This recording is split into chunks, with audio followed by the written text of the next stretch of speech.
Hey everybody, welcome. Today I will be speaking about titled it Value Check, Current Issues Affecting Valuations in Healthcare. And thanks for joining me. I think we start off today because it is potentially a broad-ranging topic and we don't have a ton of time, identifying who we're really talking about here when we talk about value within the ASC and physician services landscape. I know we've heard about buyers and sellers and these kind of more nebulous terms, which are all true. But here, it's important to define the physicians, health systems, both for-profit and not-for-profit, ASC operators and management companies, physician services, MSOs. And then if we broaden that and include parent ownership, we'd also see payers and private equity, so financial sponsors. And all those parties are really coming together to define value on a month-to-month, year-to-year basis, through these economic cycles and through the pandemic and election cycles, et cetera. And so it's really these parties that are helping unlock value, deploying capital, et cetera, and really creating the context for this whole, discussion. I think I would be remiss if I didn't begin talking about some of the more notable banner kind of transactions, in particular within the ASC space. And that brings us to this very busy and colorful slide. That goes back pre-pandemic, back to 2015. And you'll see on the far right there a question mark, which is really, what does the rest of 2024 hold? And you'll see just initially that when we're talking about, value and issues affecting, valuations in healthcare, that whatever issues are out there, there's a significant amount of capital that continues to flow into the space. This slide is obviously defined in terms of existing companies and M&A activity. And what you don't see necessarily is the plethora of not-for-profit health systems represented here that are trying to execute on, ASC and other outpatient strategies and deploying, significant capital to achieve those goals. And in many cases, in partnership with some of the logos you see here. I think more recently, we saw USPI's acquisition of Covenant Physician Partners earlier this year. In 2023, there weren't any large ASC transactions outside of, I think, SCA's acquisition of National Cardiovascular Partners. There was a ton of portfolio company activity in the private equity sponsored space. And pretty much every year prior to that, there has been very large, transactions occurring. So I think really it's safe to say that, surgery centers and the related physician services that support them have been in demand for quite some time, and I think will continue to be in demand, whatever the industry headwinds are, given our country's need to move to lower cost sites of care and the right setting for patients. ASCs, I think at this point, it's helpful to think about why ASCs are and physician services even are so popular, and especially on the ASC side of things. You have consistent distributable cash flow. You have a favorable supply and demand dynamics. There's only so many surgeons, there's an aging population. And so very favorable supply demand. And then you have a competitive landscape where it's a facility-based service. And so they can't, right? And so I think competitively, there's a little more, while markets do change and are very dynamic, there's a little bit more stability there than maybe some of the other services industries. So from further, as we think about impacts to valuation and current trends, we're really thinking about the two different approaches to value that are relevant. One would be thinking about the future cash flow. We call that an income approach. The other would be the approach probably everyone applies the most as a practitioner, as an operator, et cetera, which is a market approach, and that's just market multiples. I think when we listen to the comments today and what's going on, I think I try to filter it through what does this do to a projected future cash flow. What if you're thinking out into the future, what are these trends either going to make better or worse about revenue expense? Oftentimes that gets muddled or lost when you're thinking about market multiples. And what ends up happening is maybe a disconnect between what some of the fundamental cash flow analysis might tell you versus what the market may be paying in terms of the multiple at any point in time. I know several years ago we saw post-COVID, we saw a pretty big divergence between, or the beginnings of a divergence between separation between a discounted cash flow and market multiples. And those have largely, I think, reconnected and been consistent for a little while now. But two helpful frameworks to think of when we think about impacts to value.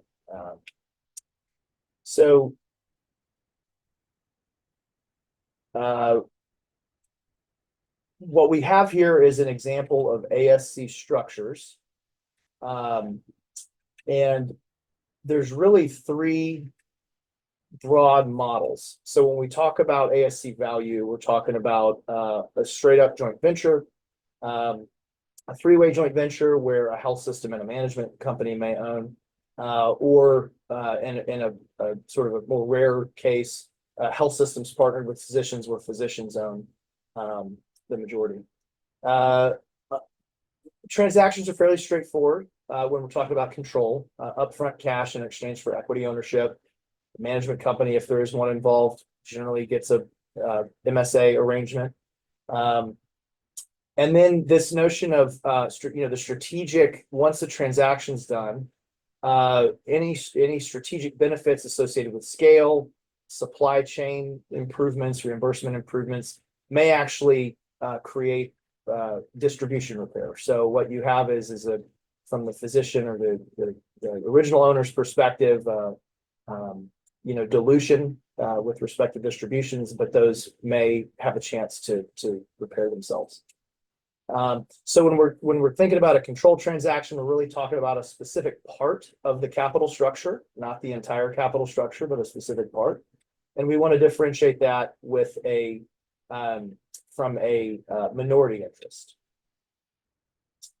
I think the top concerns impacting ASC value, there's only a handful of them, and in some cases they're pretty acute right now. Anesthesia subsidies, medical supplies, other high cost items, and then competitive dynamics. And I have on the right here an example of what I mean when I say factors that are impacting value for ASCs.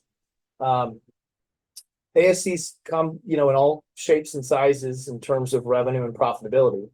But just using benchmark data, a couple OR ASC driving $5 million of revenue, 1.2 million there in the table on the right of EBITDA.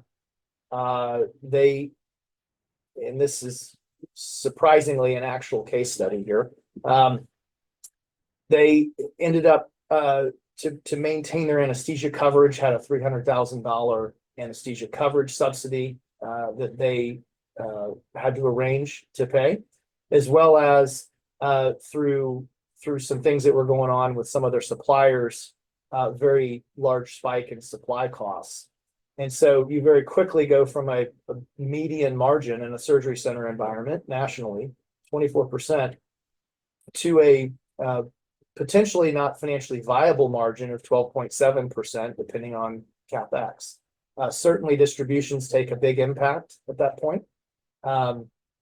And you become, as a surgery center, you become a more, marginal national performer and susceptible to, competitive factors when distributions fall down. So I think the other issue here is there's a little bit of revenue instability, and that's really the comment about competitive dynamics creating competition for physician services. You have, and we'll talk about another slide, physician services pulling back in some of their surgical volumes in their own facilities as part of the realignment that's occurring in the physician services and ASC space. So I think ASC transaction multiples, control transactions versus minority transactions. We have control transactions over time presented here, and 7.5, 8 times EBITDA. Multiples can be higher and very rarely lower for a control transaction, but still, 7 to 8 times has been in play for a while now. And once again, that we would call that 25th to 75th percentile. Minority transactions, a different story. Minority transactions when a single physician is buying in or out. Those have hovered around 2.5 to 5 times and depend upon many different things, and really reflect the value differential for that minority interest. I think, and the question mark we had under the notable deals earlier, the question mark was really related to what's going on. So if we look at the market share by center count for 2023, you'll see USPI is the largest single holder of surgery centers in the country, followed by SCA Health, and then AmSurg, HCA, and Surgery Partners.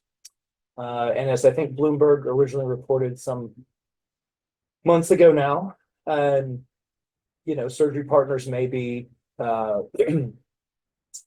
another banner notable transaction that we hear about at some point in the future, whether in 2024 or beyond, or maybe not. But we'll continue. Obviously, that platform level, when we're talking about controlled transaction multiples here, we are talking about individual ASCs as opposed to the parent corporate entities, which are a collection of, in these cases, hundreds of ASCs and fractional interests that have a much more geographical sort of spread in their revenue and expense. So certainly more to come with surgery center platform transactions. A word on regulatory and reimbursement trends. Higher acuity procedures continue to migrate to the ASC environment from hospital inpatient, hospital outpatient only. So they keep being added. We expect that to continue to be the case in future years. It's fueling growth. Now, as a surgery center, having the right team in place, the right equipment in place to recover, the patients obviously is a key fact, but that is more tactical versus not allowable in terms of coverage.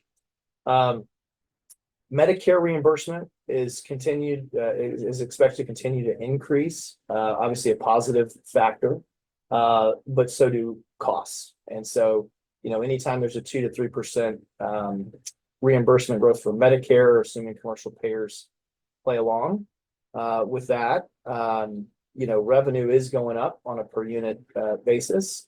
However, costs tend to follow. And as we saw in our example, a modest increase in expenses followed by some unforeseen expenses or escalation in, say, supplies or anesthesia coverage can create a big inflection point in the margin of the business.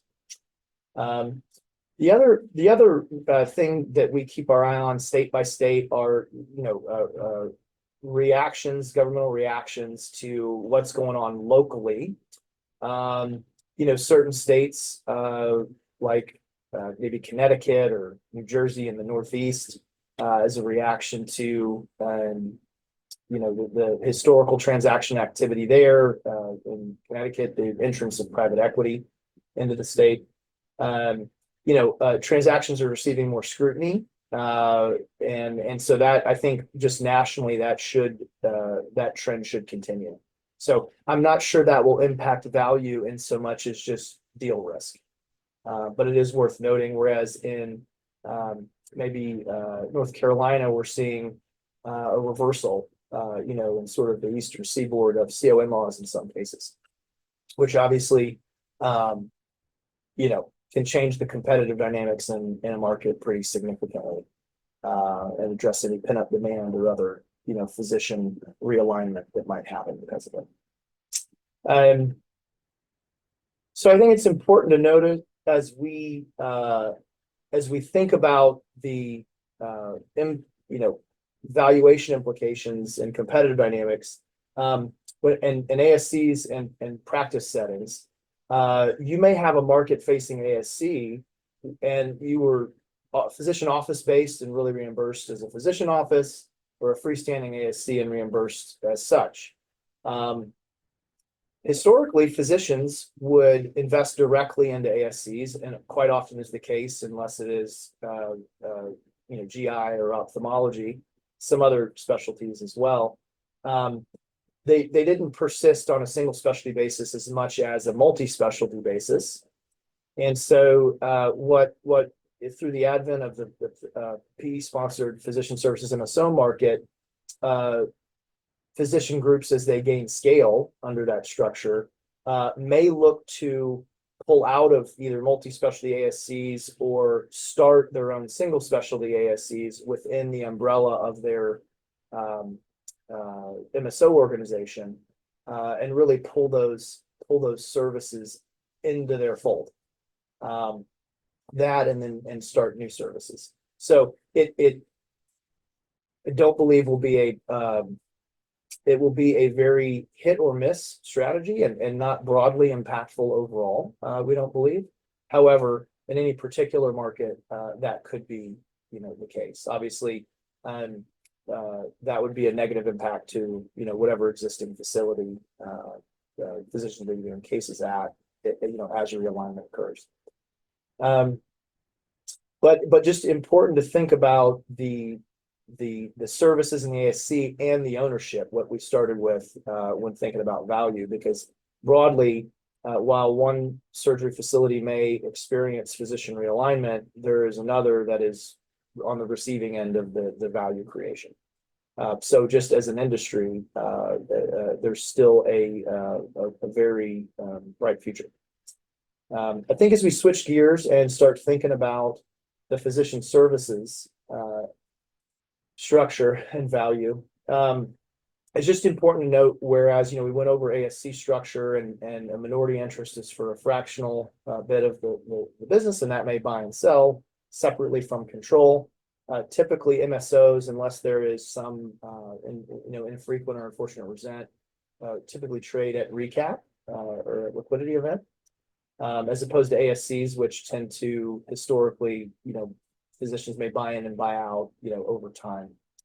But it's important to know that when upfront cash is received, it's usually correlated to a decline in compensation, and the go-forward structure of having a practice really changes to a friendly PC MSO model.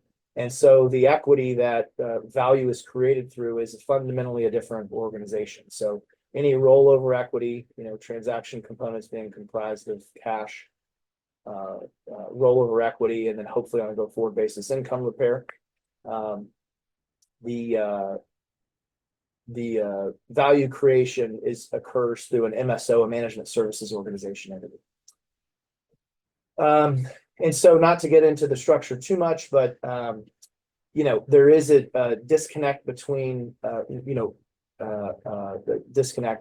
value drivers, whereas in an ASC would happen all through the ASC. Go forward, post-transaction value creation really occurs in a couple of places. One would be the MSO, and one would be income repair, which is, as a physician experiences a compensation decline, to sort of sell earnings forward, if you will. The hope is, and the plans are, to grow the organization in such a way that value is created in the MSO, and compensation returns to historical norms for physicians. All things that go into value of that initial transaction that sort of creates the MSO structure. Geography, how big or small, physician age, is it in size of number of physicians? That all plays into the initial value.